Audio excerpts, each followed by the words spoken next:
হিরে শালা কই থেকে আসলে? আরে বন্ধু কেষ্ট যে আমি জরিনার লগে দেখা করতে গেছিলাম। তোর ভাব দেখে আমি বুঝতে পারছি তুই কট খাসনি। তাহলে কট খাইলে কি আর তোর সামনে এখন থাকতাম? আমার অবস্থান কাজী অফিসে থাকতো।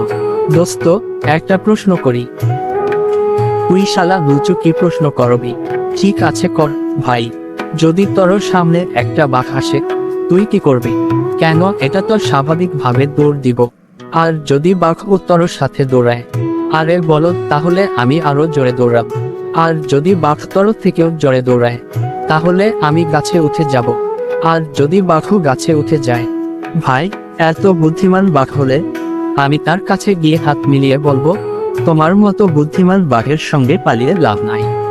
তার চেয়ে ভালো হয় আমরা দুইজন মিলে চলো চা খেতে যাই।